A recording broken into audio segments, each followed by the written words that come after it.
옛날 옛적 임실에 어느 작은 마을이 있었다. 이 마을은 한적하고 평화로운 곳이었으나 그곳 주민들은 늘 두려움에 떨며 살아가고 있었다. 마을 근처에 있는 깊고 음습한 숲속에는 저주받은 구렁이라는 전설이 전해 내려왔기 때문이다. 이 구렁이는 원래 이 마을의 한 소녀였다고 한다. 그녀는 아름다웠지만 출생부터 불행한 운명을 타고났다. 그녀의 부모는 마을에서 저주받은 집안으로 불리었고 부모가 죽자 소녀는 혼자 남겨졌다. 마을 주민들은 소녀를 불길하게 여겨 가까이 하지 않으려 했다. 그러던 어느 날 소녀는 마을에서 가장 아름다운 꽃들이 가득한 언덕에서 홀로 눈물을 흘리며 운을 기도했다. 정말 다시는 이 삶을 살고 싶지 않아요. 제발 이 고통에서 구해주세요. 그녀의 간절한 기도에 하늘은 응답한 것일까? 그녀에게는 놀라운 변화가 일어났다. 다음날 마을 사람들은 언덕 어딘가에서 기이한 소리가 들린다는 소문을 듣게 되었다. 그곳에 가보니 거대한 구렁이가 가만히 몸을 둥글게 말고 앉아 있었다. 마을 사람들은 그 구렁이가 곧바로 그 소녀임을 알아차렸다. 소녀는 신의 은총을 받아 무시무시한 구렁이로 변신하게 된 것이었다. 구렁이는 매일 밤이 깊어질 때마다 마을을 돌아다니며 울부짖었고 그 울음소리는 듣는 이로 하여금 가슴 저린 슬픔을 느끼게 했다. 이 슬픔 때문에 마을 주민들은 점차 구렁이에 대한 경외심을 가지게 되었고 또 두려움에 떨며 그 목소리를 가능한 피하고자 했다. 시간이 지나면서 마을에는 구렁이의 노여움을 달래기 위해 제물을 바쳐야 한다는 소문이 퍼지기 시작했다. 사람들은 두려움에 떨며 매년 겨울이 오기 전날 어린 양이나 송아지를 숲, 가장자리 숲에 놓고 갔다. 그리고 이후에는 마을에 구렁이의 울음소리가 끊임없이 들려오는 일은 없었다. 그러던 어느 날 그 마을에 한 도사가 나타났다. 그는 당당하게도 마을 사람들에게 구렁이의 저주를 풀 수 있다고 선언했다. 그의 말에 따르면 이 구렁이는 저주받은 것이 아니라 구원의 형태라고 했다. 진정한 소녀의 영혼을 해방시키기 위해서는 구렁이의 눈물을 모아야 한다고 하였다. 그는 마을 사람들에게 구렁이가 울던 언덕에 돌탑을 쌓고 그 위에 소녀를 기리는 꽃을 바치도록 했다. 그로부터 몇 달이 지난 후 구렁이는 모습을 감추고 더는 울지 않았다. 마을 사람들은 도사의 지혜와 자기들의 노력이 축복으로 이어졌다고 믿게 되었다. 그 후로 마을에는 신기하게도 풍년이 계속되었으며 사람들은 여전히 언덕에 돌탑과 꽃을 바치며 소녀의 영혼을 위로하였다. 이 이야기는 아직도 임실의 마을들의 사람들에 의해 전해지고 있으며 구렁이의 전설은 마을 공동체의 결속을 다지는 중요한 민속신앙의 하나로 자리 잡고 있다. 두 번째 이야기, 옛날 옛적 무주 산골 마을에는 사람들이 삶을 어루만지고 지켜주는 산신령이 존재한다고 믿어왔다. 무주는 높은 산과 깊은 계곡으로 둘러싸인 외딴 마을이었기에 자연의 힘에 의존할 수밖에 없었다. 그래서 마을 사람들은 산신령을 두려워함과 동시에 감사한 마음으로 숭배했다. 전설에 따르면 무주 마을에 큰 가뭄이 닥친 어느 해 마을 주민들은 더 이상 끼니를 걱정하지 않고는 살아갈 수 없는 상황에 처했다. 사람들은 농사를 지을 수 없는 터라 산속으로 올라가 사냥과 채집을 통해 겨우 생계를 이어갔다. 그러던 중 마을의 오랜 원로인 김씨 할머니가 무언가 깨달은 듯 입을 열었다. 산신령님께 기도를 올려보자. 그분께서는 분명 우리의 고단함을 아실 것이야. 그래서 마을 사람들은 산속 깊은 곳에 있는 신령님이 사는 곳으로 간다고 믿었던 신령 바위에 모였다. 바위는 마치 하늘을 찌를 듯한 위용을 자랑하였는데 어느 누구도 감히 그 위에 오를 생각을 하지 못할 만큼 신성한 곳으로 여겨졌다. 주민들은 바위 앞에 진심을 담은 기도를 올렸고 정갈한 마음으로 각자의 소원을 빌며 작은 제물을 바쳤다. 바로 그날 밤 마을에 이상한 일이 벌어졌다. 하늘에서는 갑자기 검은 구름이 모여들더니 굉장한 소리를 내며 천둥 번개가 치기 시작했다.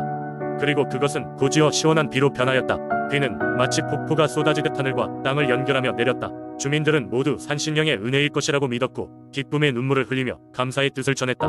그 후로도 무주 마을은 산신령의 은덕으로 가뭄과 기타 자연 재해로부터 수호받으며 평화로운 나날을 보낼 수 있었다. 그리고 이날을 기리기 위해 매년 마을의 모든 사람들이 모여 산신제를 열었다. 제사에서는 노래와 춤이 펼쳐졌고 사람들은 풍성하게 차려진 음식을 나누며 화합을 도모했다. 젊은이들은 산신령의 전설을 귀 기울여 들으며 자연에 대한 경애와 감사의 마음을 키워나갔다. 이렇게 무주의 사람들은 대대손손 이어져 오는 전통 속에서 산신령의 존재를 가슴에 품고 살아갔다. 산신령의 이야기는 이렇듯 무주민속 신앙의 한 부분으로 사람들의 삶에 밀접하게 연결되어 왔다. 자연의 위대함과 그 안에서 살아가는 인간의 조화를 일깨워주는 이 전설은 오늘날에도 여전히 전해져 내려오며 무주 사람들의 마음속에 깊이 자리하고 있다.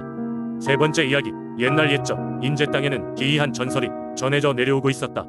바로 구름산을 수호하는 바람 할머니에 관한 이야기였다. 구름산은 안개가 자주 끼는 곳으로 그곳 주민들은 이 산을 천상의 신이 살고 있는 신령스러운 장소로 여겼다. 많은 사람들은 바람 할머니가 구름산의 주인이라고 믿었고 그녀의 신비한 힘 덕분에 산이 항상 평화롭다고 생각했다. 바람 할머니는 구름산 깊은 곳 아무도 접근할 수 없는 신비로운 곳에 살고 있었다. 그녀는 천년이 넘도록 그 산을 지켜왔으며 산의 나무들, 동물들 그리고 자연 그 자체와 소통할 수 있는 능력을 가지고 있었다고 한다. 마을 사람들은 그녀를 만난 적도 목격한 적도 없으나 모두 그녀의 존재를 확신하고 있었다. 이야기는 매년 봄 바람 할머니가 환생의 춤을 춘다는 전설로 시작된다. 춤이 시작되면 구름과 안개가 유연하게 춤을 추며 바람에 실려 흘러가고 마침내 산의 모든 생명체들이 새로운 생명을 얻고 다시 깨어난다고 한다.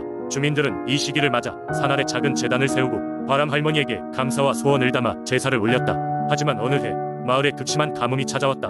마을의 농작물은 시들어가고 우물은 바싹 말라갔다. 주민들의 시름은 깊어졌고 언제나처럼 바람 할머니께 기도했다. 그들이 간절한 마음으로 산을 바라보던 중 밤하늘에 이를 듯한 보름달이 뜨는 날 마을의 어린 소녀 하나가 신비한 목소리에 이끌려 구름산으로 올라갔다. 소녀의 이름은 아리였다. 아리는 병약한 몸으로 인해 마을에서 나갈 수 없는 처지였지만 언제나 호기심으로 가득 찬 눈을 가지고 있었다. 그녀는 이끌리듯 산의 등성이로 향했고 그곳에서 천상의 음악과 같은 바람 소리를 들었다. 그때 구름과 안개 속에서 현신한 바람 할머니가 아리 앞에 나타났다. 바람 할머니는 아리에게 온화한 미소를 지으며 그녀의 용기를 칭찬했다. 그리고 마을의 가뭄을 해결해 달라는 소원을 전해들은 후 손짓 하나로 산에 잠자고 있던 거대한 구름을 일깨워 비를 내리게 했다. 이내 마을 전체에 은총의 비가 내렸고 모든 생명체가 활기를 되찾았다. 아리는 바람 할머니에게 감사의 인사를 전했고 할머니는 소녀의 순수한 마음 덕분에 마을이 구원받았다고 말했다. 그리고 소녀에게 보석 같은 파란 깃털 하나를 주며 말했다. 이것은 내 마음의 순수함을 지켜주는 선물이란다. 언제든지 어려움이 닥치면 이 깃털을 손에 쥐고 나를 기억하거라. 이후로 아리는 몸이 건강해졌고 누구보다도 밝고 씩씩한 소녀로 성장했다. 그녀는 바람 할머니의 이야기를 아이들에게 전했고 그 이야기는 후손들에게까지 전해져 내려갔다. 사람들은 아리의 용기와 바람 할머니의 자비로운 은혜를 기리며 해마다 그녀의 전설을 기억했다. 이렇게 인제 구름산은 바람 할머니의 전설과 함께 신비로운 이야기가 숨쉬는 곳으로 남아 마을 사람들에게 평화와 안식을 주는 성지로 여겨졌다. 네 번째 이야기. 옛날 옛적 전라남도 장성군의 깊은 산속에는 신비로운 힘을 가진 봉황이 살고 있었다고 한다. 이 봉황은 자신의 깃털에서 빛을 발하며 그 빛은 주위를 환하게 밝혀 마을 사람들에게 안녕과 번영을 가져다 주었다고 전해진다.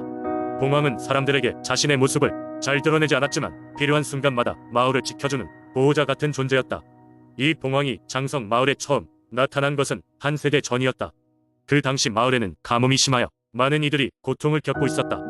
농작물은 시들어가고 우물은 바닥을 드러냈다. 사람들은 하늘을 보며 기도하였으나 비는 오지 않았다. 그러던 중 마을 어르신들은 깊은 산속에 신령한 존재가 살고 있다는 전설을 떠올리고는 봉황에게 도움을 청하기로 했다. 몇몇 용기 있는 청년들이 어르신들의 가르침을 받아 봉황의 서식지로 알려진 산으로 향했다. 그들은 깊은 숲속을 헤치고 나아가 마침내 커다란 호수 앞에 이르렀다. 그 호수는 푸른 빛을 띠며 마치 천상의 세계와도 같았다. 그때 갑자기 하늘에서 찬란한 빛이 내려오더니 그곳에 봉황이 모습을 드러냈다. 봉황은 그들에게 말했다. 너희의 마을이 직면한 고난을 내가 알고 있다.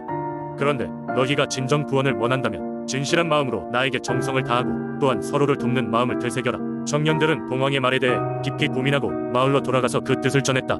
그 후 마을 사람들은 서로가 서로를 돕기 시작했다. 가진 것을 나누고 어려운 이웃을 돌보았다. 시간이 지나자 정말로 하늘에서 비가 내리기 시작했다. 농작물은 다시 자라났고 마을은 새 생명으로 가득 찼다. 사람들은 봉황의 은총에 감사하며 살았다. 그리고 매년 그들은 봉황에게 감사의 제사를 올렸다. 마을 사람들은 간절한 마음을 담아 산속 호수까지 올라가 봉황을 위해 꽃과 곡식을 바쳤으며 그곳에서 마을의 안녕과 평화를 빌었다. 이러한 전통은 세대를 거쳐 내려오며 마을 사람들 사이에서는 연대와 협력의 중요성을 일깨우는 교훈이 되었다. 시간이 지나고 수많은 변화를 겪으면서도 장성군의 사람들은 봉황 이야기를 마음속에 간직하며 자연과 신령 그리고 사람 사이의 조화로운 관계를 유지하고자 노력하고 있다. 오늘날에도 장성을 방문하는 이들은 이 이야기를 들으며 마음의 평화를 얻고 서로 배려하는 민속신앙을 존중하고 배우는 기회를 갖는다.